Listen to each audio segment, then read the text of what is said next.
Good afternoon, folks, and thanks for joining us. My name is Tim Wheaton with MMA Sucka, and today joining us will be the fighter who is headlining for the Glory Lightweight Championship this weekend at Glory 80 Studio. Josh Jauncey, thanks for joining us. How are you doing today, man? Yeah, I'm doing great, thanks. Just arrived here in Holland and just relaxing a little bit. Oh, absolutely awesome. We are just days away for you challenging for a world title. How does this feel? Yeah, feels great, feels right. I'm looking forward to it. I've been this fight's been put off for quite a while now for reasons unknown to me. I thought it was going to happen last year. I was hoping it was going to happen in October or November. Didn't end up happening. Then I thought it was going to happen in February. Didn't end up happening. Then I thought March. Didn't end up happening. And now we're here in May, and it's happening. So yeah, no, I'm happy. I've been waiting for this fight, for this rematch for since 2019, and I wanted the rematch regardless whether it's for the title or not. And now with 5 rounds, I'm even happier, and with the title on the line, I'm even happier. So yeah, it's Man, it's top notch for me. it's exciting times. Tyjani is someone that you have fought before. Like you said, this is a rematch. What did you do for preparing? What did you do to prepare this time around? What's the game plan going into this fight with someone that you fought before? Yeah, well, I mean, this training camp was just better in general.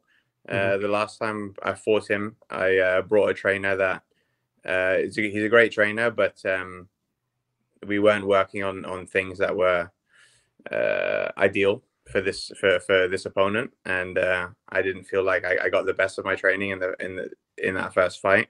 It wasn't focused enough on what needed to be done. This training camp's been much better. I started it in Holland at SB Gym with Saeed El Badaoui, and then I just sort of got into the training camp there, and sparring with some really top talents and things like that over at his gym. And then I came back to Canada and was training with my brother. And with my brother, it's always very tactical, very game plan oriented. His tactics are really sharp, and my brother studies a lot. And so yeah, this fight is just going to be more me and more of what needs to be done. I look forward to seeing it, man. This is going to be really fun. Now, you mentioned your brother as well, and this is something that came up with research. Most people know your family and you're a generational kickboxer, but a lot of people don't know about your brother Jay contributed massively to your success. Tell us a little bit more about your family and like how much Jay has helped you along to this point.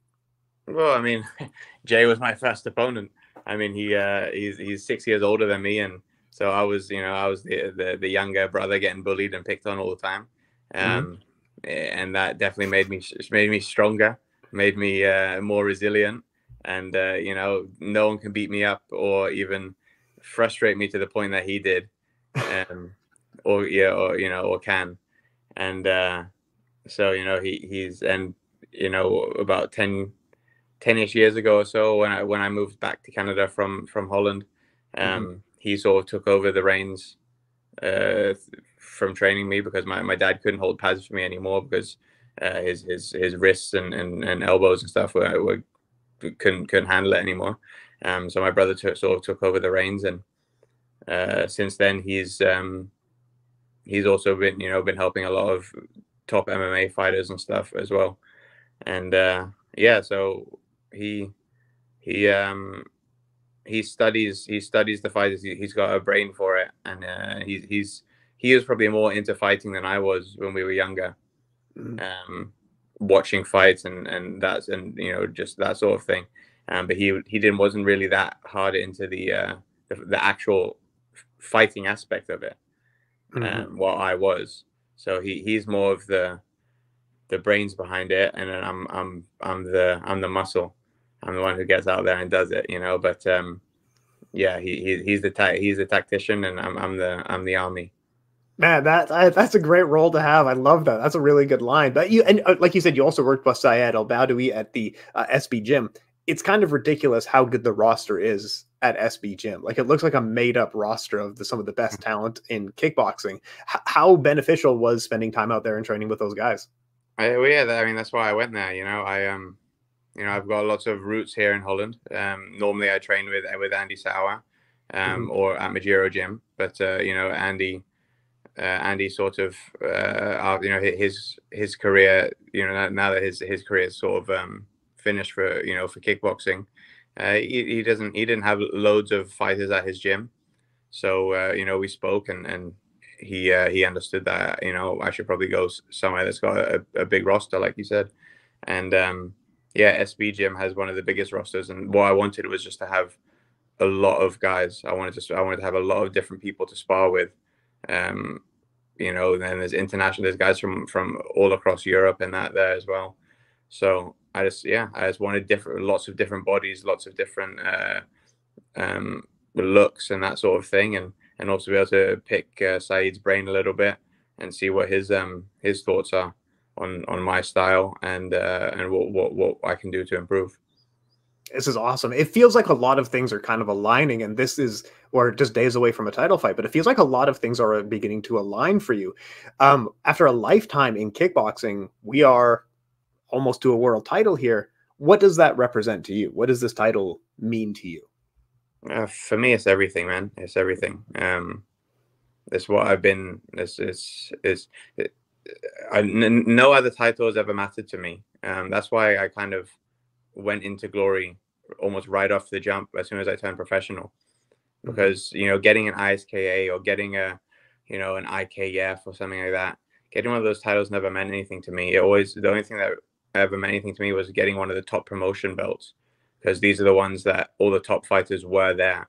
There's guys with ISK titles or something that I've never heard of before, but I've heard of every Glory champion. I've heard of every K1 champion. You know what I mean?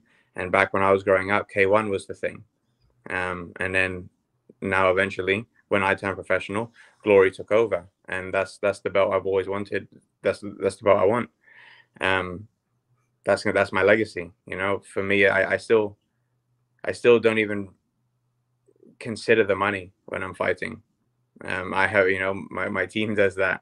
For me, when the money hits my bank account, I'm like, oh yeah, sweet, forgot about that. For me, it's about the legacy. It's about the becoming the best. And if I'm not the best, I don't want to do it. If I'm not on the way to being the best, I don't want to do it. And it's taken a while to get into my groove. But when you're fighting at the top level, anything can happen. And I've been fighting at the top level now for close to 10 years, close to it. Almost since I turned professional, I've been fighting the best guys. My second professional fight was against the Infusion champion, David Calvo. Yeah. My second professional fight, and I knocked him out. My third professional fight was against Hinata, a K1 veteran. Yep. So my fourth professional fight was against Warren Stiebermans, also a K1 veteran. So I've been fighting the best since the beginning. So and like, not to mention City Chai and Giorgio Petrosian were on your record, like just absolute legends right there. That's when I was 22 years old. So so it's there's been ups and downs, and if you look at just the record, sometimes it can not tell the tale as to who I fought. I've literally fought the best, and yeah, I've learned on the job, and I've made my mistakes in front of millions of people. When other people do it on small local shows, I've had to do it in front of the world. You know what I mean? So yeah, it's quite a journey, but I'm excited now. This is my chance. This is really, this is my chance to get what I've been training for so long. And for me and my family, this is going to mean a lot. And I get choked up just thinking about it, to be honest. It clearly means the world to you. The Glory Kickboxing title, the most prestigious one in sports. It clearly means a lot to you. Right now, Glory is the prestigious organization. Back in the day when you and I were growing up, it was K1. Who are some of your favorite K1 fighters that you looked up to and kind of got you into the sport, inspired you to go into kickboxing? Well, originally before K1 Max became a thing, it was Hoost, Ernesto Hoost. Oh yeah, and he was my number one favorite when I was a little kid. But when I was little, I didn't understand the kickboxing, but I enjoyed seeing him dance at the end of the fight all the time. Yeah. And then as I got older, I started realizing, just how great he was. And Peter Aerts with the high kicks. Oh, and Labana with his left hand, and these were the top guys for me. And then once K1 Max started, then then it got a little bit more real for me, because I knew I'd never be a heavyweight. But when I saw these guys, I thought, wait a minute, I could I could be competing against these guys one day. These are the guys to watch. These are the guys I want to be. And I remember my dad would always point out Andy Souwer. Man, this guy's good. This guy's good. And I at first liked Bacau because he seemed so sinister and he seemed so badass. yeah. And but once again, as I sort of got a bit older and was watching it more, I realized that Souwer was the man. He was the most complete kickboxer. He was the most complete, and he could do he could do it all when it comes to kickboxing. And so he was my number one, was Souwer and Masato. I love Masato as well, but Andy was always the number one for me in K1 Max. And yeah, it's being able to train with him and become part of his team and become almost like family with him. Yeah. Is it's like I can't describe it. It's yeah, this sport has brought me so much. I love it. It's kind of a surreal experience to train alongside your childhood heroes. Like that's insane. Like tell me a little bit more about that. That's crazy. It is. And through training with him, I've got to train with other childhood heroes of mine. I've got to spar with Peter Aerts. I got to spar. He's still in Peter pretty good shape, isn't he? Yeah. I mean, that was back when I was, about 20 or so. I sparred with him at a boxing gym, which it's just crazy, and and just like when training with Andy, just other top-notch fighters coming by the gym to spar with him, and it's like, oh, I might get around with this guy, you know what I mean? And it's just yeah, it's crazy, and you learn so much, and you I don't know, it's I wouldn't trade it for the world. Absolutely. You're in the coolest sport. You're training alongside your childhood heroes. But I want to go back a little bit to your childhood here. You're a good BC boy like myself. So I'm going to ask you some questions here about growing up in BC. I bet you were ridiculously good at the beep test. How good were you at this in gym class? Yeah, well, I always had a bit of an inferiority complex when it came to sports. I thought you would have been a super athlete. What do you mean? No. I was very good. But I always felt like people didn't look at me as a real athlete because I was a kickboxer. I wasn't a hockey player or a soccer player or something like that. I was one of these sports that isn't really a sport. It wasn't popular or nothing like that. So I always felt the need to make sure I was competing with the top soccer players and all of that at school. And I did.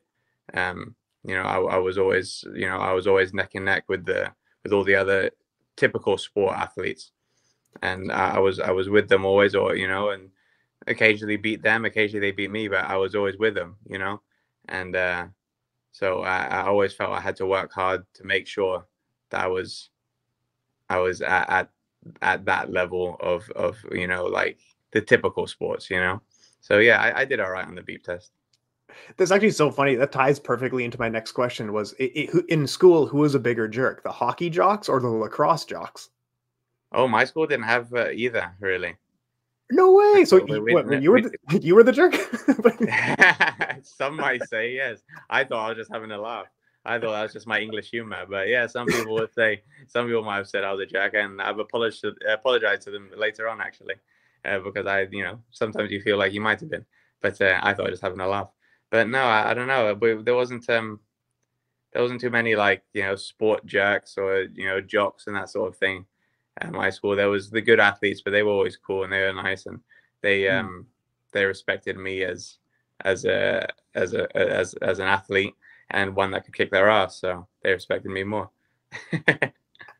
Absolutely love to hear it, man. That's good. But yeah, I understand that feeling as well. But I'm going to ask you a couple more questions and then I'll get you out of here. But what advice would you give to others who are starting out in kickboxing? And I also recognize you have MMA experience. You had boxing just last year. So any of the combat sports, what advice would you give to these people who are just starting out? Well, I mean, my advice kind of changes depending on where you're it kind of changes depending where you're from or where you are. For the most part, a general thing would be just train a lot and fight a lot. Don't listen to your coaches, of course.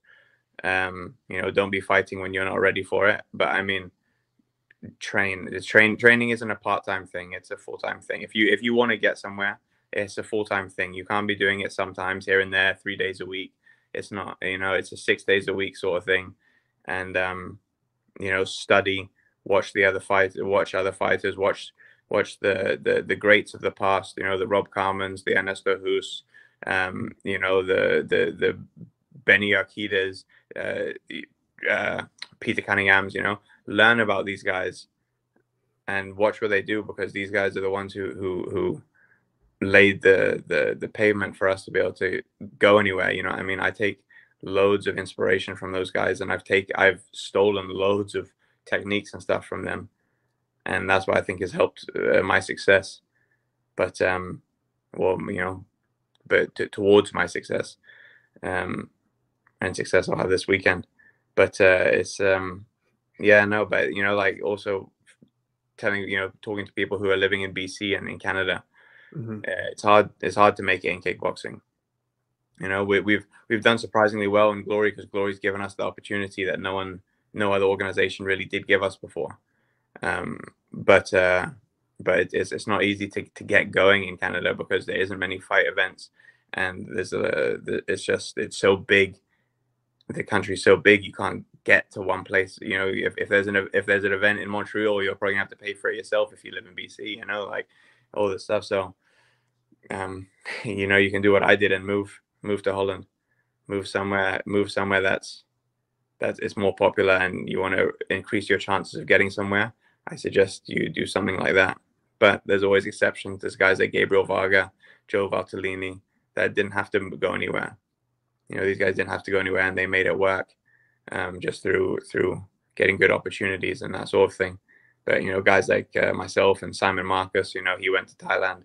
I came here to Holland, and was able to make the connections to get the right eyes on me, to see that I have talent, and I'm not just some bum from Canada, but I'm a proper talented fighter, and I had to beat up a few people at the gyms here, and get beat up and keep going for them to realize that, hey, this guy's the real deal. But yeah, it's an absolutely massive country to get around. If there's fights in Calgary for you, you're probably not going at all. No, not at all. It's I mostly only fought within Vancouver, Victoria, and down in Tacoma and stuff like that. And down in Washington makes sense. Absolutely. Yeah. And being the guy that is usually going to win, because I was smashing everyone, no one wanted to fly me out to fight that guy, right? So it was always us having to fly the good guys out to fight me, and we flew all the best guys out. Man, this is so cool. We are on the cusp of a title shot. May 14th, Glory 80 Studio. Josh Jauncey will be fighting for the Glory World title. Josh, you get the last word here. Talk us out of here. Shout out any sponsors or anyone like that. Thank anyone you need to do. Tell the folks where they can find more of you. But, sir, you get the last word here. I want to thank Grindhouse Athletics, Oranda Botanicals, Training Day Cafe. That's for sure. They helped me a lot. My dad's gym, WKX Gym in Surrey. And I want to say thanks to all the supporters, I don't say fans, because I don't like that word. I think that's a really ridiculous word. They're my supporters, is what they are. They're not fanatics, they're supporters. I want to thank them for always having my back, and of course my family and all that. My family is everything in the sport for me, and this title is not just for me, really. It's my dad, when he was fighting, he was ranked #1, but retired before he fought for the world title. He had British title, he had Hong Kong title, he had Macau championship, but never the world title. I'm in a similar boat. I won lots of titles as an amateur and stuff, but I've been ranked number 1 now for over 2 years. But Jauncey hasn't gotten a world title yet. So this is for the Jauncey. This is for the Jauncey name. This is for the Jauncey legacy, and this is yeah, this is the beginning. This is what, yeah. Although this may be, 20 years into my career, it's the beginning. Man, just goosebumps listening to you talking about this, man. This is a big one coming up this Saturday, eh? Is. Thank you so much for your time, sir. If you guys want to follow it and follow, if you're new to me and you want to follow my journey, look me up, Instagram, just Jauncey. There's not much promotion on this fight right now, so watch my page, and I'll show you what's going on. Links will be down below for all that good stuff. Cool. Thank you. Thank you so much, sir. Appreciate it.